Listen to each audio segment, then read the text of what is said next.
गौतम। आज के इस लेक्चर में जीवों में होने वाले उत्परिवर्तन को डिस्कस करूंगा। उत्परिवर्तन वह प्रक्रिया है जिसमें डीएनए के अनुक्रम में बदलाव आता है, जिसके परिणाम स्वरूप जीवों के जीनोटाइप और फिनोटाइप में परिवर्तन हो जाता है। सामान्य शब्दों में यदि कहा जाए, सरल शब्दों में, तो उत्परिवर्तन वे चेंज हैं या जीवों में अचानक उत्पन्न होने वाले वे लक्षण हैं जो कि आनुवांशिक पदार्थ में परिवर्तन होने से उत्पन्न होते हैं। जीवों में आनुवांशिक पदार्थ के रूप में गुणसूत्र पाए जाते हैं। गुणसूत्र डीएनए से मिलकर बने होते हैं। डीएनए का छोटे से छोटा भाग जिसमें कि उत्परिवर्तन की अथवा प्रोटीन संश्लेषण की क्षमता होती है, उस भाग को जीन कहते हैं। इस प्रकार हम कह सकते हैं कि गुणसूत्रों की संख्या में अथवा डीएनए के दोनों सूत्रों में की संरचना में अथवा उनकी मात्रा में किसी भी प्रकार का परिवर्तन होता है, जिसके फलस्वरूप जीव में कुछ नए लक्षण प्रदर्शित होते हैं। इन्हीं नए लक्षणों को उत्परिवर्तन कहा जाता है। पुनर्योजन के अतिरिक्त उत्परिवर्तन एक दूसरी क्रिया है जो कि डीएनए में विविधता लाती है।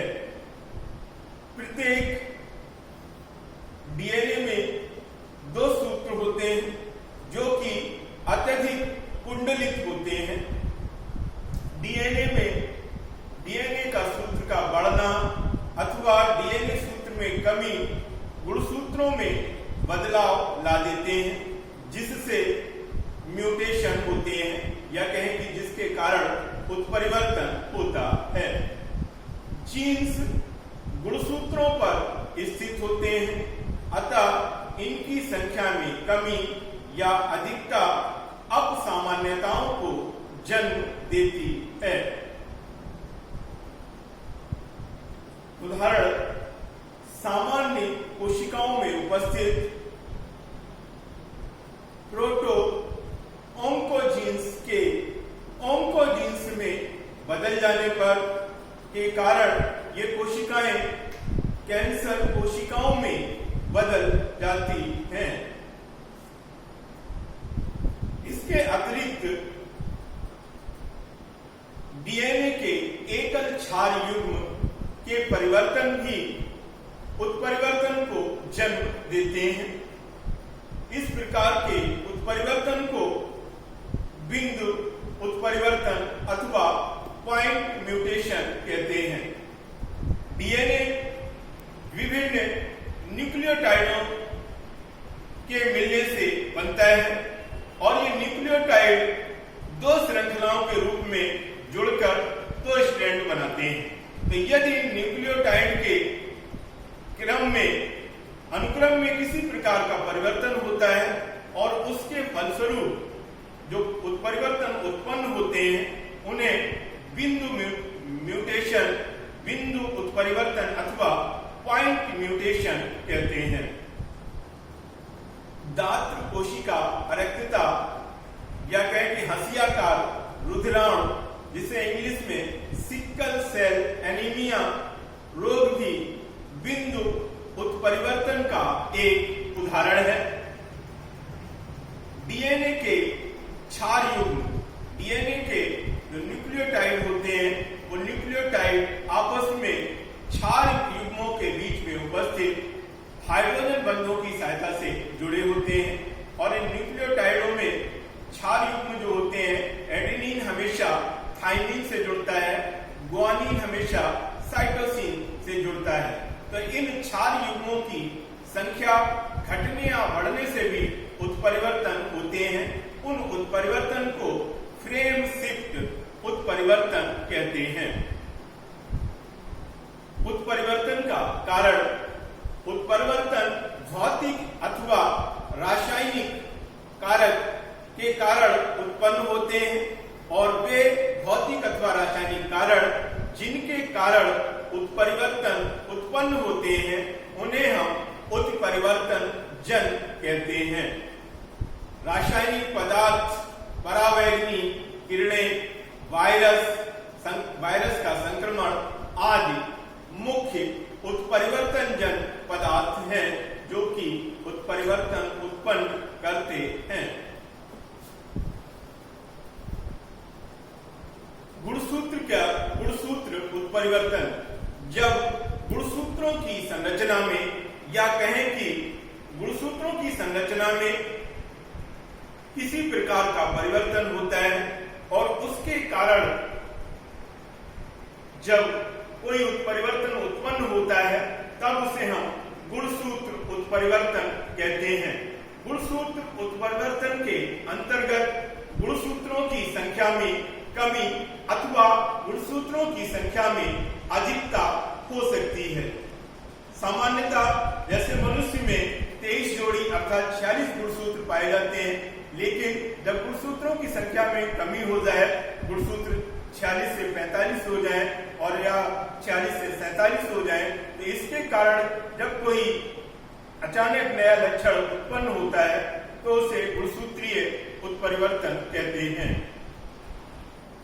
क्षार युग्म के अनुक्रम में परिवर्तन होने से उत्पन्न उत्परिवर्तन को बिंदु उत्परिवर्तन कहते हैं, जबकि क्षार युग्मों की संख्या में कमी अथवा अधिकता होने पर उत्पन्न उत्परिवर्तन को फ्रेम शिफ्ट उत्परिवर्तन कहते हैं।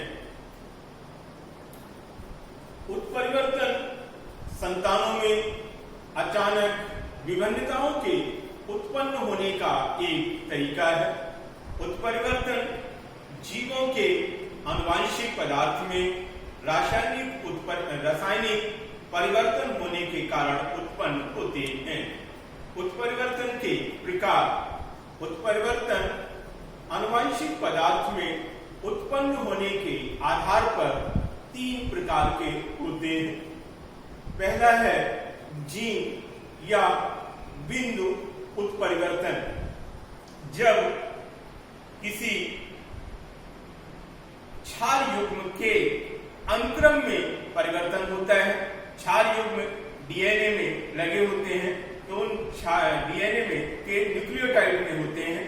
तो क्षार युग्म के अनुक्रम में जब परिवर्तन होता है और उस परिवर्तन के फलस्वरूप जीव में नए लक्षण प्रकट होते हैं, तो तब उन्हें बिंदु उत्परिवर्तन अथवा जीन उत्परिवर्तन कहते हैं।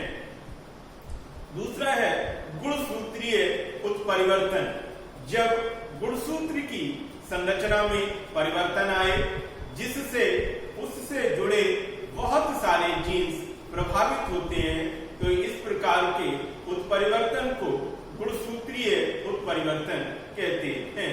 तीसरा है आनुवंशिक उत्परिवर्तन, गुणसूत्रों की संख्या घटने या बढ़ने के कारण यह उत्परिवर्तन प्रकट होता है। उत्परिवर्तन होने के आधार पर उत्परिवर्तन 2 प्रकार के होते हैं। पहला है युग्मकीय उत्परिवर्तन और दूसरा है दैहिक उत्परिवर्तन। बात करते हैं युग्मकीय उत्परिवर्तन की। वे उत्परिवर्तन जो कि युग्मक बनते समय आनुवंशिक पदार्थ में परिवर्तन होने के कारण उत्पन्न होते हैं, उन्हें युग्मकीय उत्परिवर्तन कहते हैं। दूसरे प्रकार है जिसे दैहिक उत्परिवर्तन कहते हैं। यह वयस्क शरीर में कभी भी उत्पन्न हो सकते हैं। यह एक किसी जीव में उसके जन्म के पश्चात, जन्म से लेकर मृत्यु के बीच में कभी भी उत्पन्न हो सकते हैं। युग्मकीय उत्परिवर्तन एक पीढ़ी से दूसरी पीढ़ी में जा सकते हैं, परंतु दैहिक उत्परिवर्तन एक पीढ़ी से दूसरी पीढ़ी में नहीं जाते हैं। यह जिस जीव में उत्पन्न हुए हैं उसी जीव की मृत्यु के साथ समाप्त हो जाते हैं। उत्परिवर्तन के कारण युग्मक निर्माण की प्रक्रिया में गुणसूत्र द्विगुणन, गुणसूत्रों में द्विगुणन अथवा क्रॉसिंग ओवर की घटनाएं घटित होती हैं, जिसमें गुणसूत्रों का पुनर्संयोजन होता है, विभाजन तथा पुनर्संयोजन होता है, जिसके कारण उत्परिवर्तन उत्पन्न होते हैं। दूसरा है शरीर की आंतरिक कार्य की दशाएं। हमारे शरीर का जो आंतरिक वातावरण होता है उसमें कुपोषण के कारण, विष प्रभाव के कारण या कहें कि पॉइजनिंग अथवा अनियमित तापमान, हार्मोन्स तथा अन्य उपापचयी अनियमितता भी शरीर में उत्परिवर्तन उत्पन्न कर सकती हैं। तीसरा कारण है वातावरणीय दशाएं, अचानक तापमान में परिवर्तन, रेडियोधर्मी पदार्थ, पराबैंगनी विकिरण या पराबैंगनी किरणें, कॉस्मिक किरणें, एक्सरे किरणें, ये किरणें उत्परिवर्तन उत्पन्न कर सकती हैं। चौथा टाइप होता है जिसे हम कृत्रिम उत्परिवर्तन कहते हैं। कृत्रिम उत्परिवर्तन वैज्ञानिकों के द्वारा जीवों में रासायनिक पदार्थों के द्वारा अथवा आयनिक विकिरण के द्वारा उत्पन्न किया जाता है। कृत्रिम उत्परिवर्तन के तहत जीवों पर अल्फा, बीटा, गामा किरणों से उनके आनुवंशिक कोशिकाओं के आनुवंशिक पदार्थ में परिवर्तन करते हैं, जिससे नए लक्षण प्रकट होते हैं। द्वितीय विश्व युद्ध के समय हिरोशिमा तथा नागासाकी पर परमाणु बम गिराए गए थे और उन परमाणु बम से उत्पन्न रासायनिक विकिरण के कारण वहां के निवासियों के आनुवंशिक पदार्थ में परिवर्तन हुआ, जिसके कारण आज भी उनकी संतानें विकलांग पैदा होती हैं। उनमें विभिन्न प्रकार के आनुवंशिक रोग दिखाई पड़ते हैं।